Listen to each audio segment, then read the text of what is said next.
పెట్టుకోవాల్సి వచ్చింది. చిరంజీవి గారు ఆ రోజున వాస్తవంగా 2 అవర్స్ 2.5 అవర్స్ లేట్ అయింది. ఎందుకు? ఆయన టైంకే బయలుదేరారు. ఆయనకే ఈ ట్రాఫిక్లో వెళ్ళడం కష్టమైపోయింది, దాంతో లేట్ అయిపోయింది. అది సహజం ఈ హీరోలకు సంబంధించి. ఇప్పుడు పవన్ కళ్యాణ్ వెళ్తే టైంకి చేరగలుగుతారంటే కష్టం. అందులో ఈ విజయ్ది కూడా ఏమైందంటే ఏది మన బస్సు యాత్ర టైప్ అనమాట. మీకోసం విజయ్ అని ఏదో పేరు పెట్టుకున్నాడట.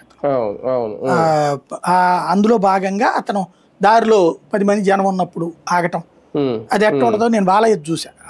నేను చెప్పినట్టు ఇందాక ఆ పరిటాల వాళ్ళు ఇంటి దగ్గర నుంచి బయలుదేరి వెళ్తే 1 అవర్లో వెళ్ళాల్సిన ప్లేస్ కాస్త 4.5 అవర్స్ పట్టింది.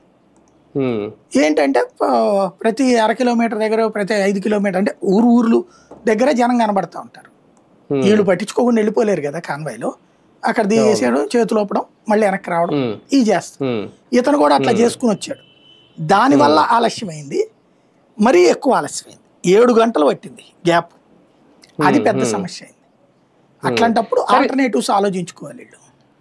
అవును సార్, ఇటువంటి విషయంలో ప్రభుత్వం ఫెయిల్యూర్ ఎంతవరకు చూడాలి? అంటే ఇలాంటి ఒక హీరో, ఒక అగ్రణ హీరో వస్తున్నప్పుడు క్రౌడ్ ఎలా ఉంటుంది, ఏంటి, ఎలా కంట్రోల్ చేయాలి అంటే సరైన భద్రత కల్పించే విషయంలో ఫెయిల్యూర్ ఎంతవరకు ప్రభుత్వానికి అని అనాలి? ప్రభుత్వానికి ఫెయిల్యూరే, కానీ ప్రభుత్వాన్ని ఇక్కడ తప్పు పట్టడానికి ఎక్కువ అవకాశం లేదు. ఎందుకని అంటే వీళ్ళు చెప్పింది 10,000 మందికి పర్మిషన్, 50,000 మంది వస్తే ప్రభుత్వానికి తప్పు ఎట్లవుతుంది?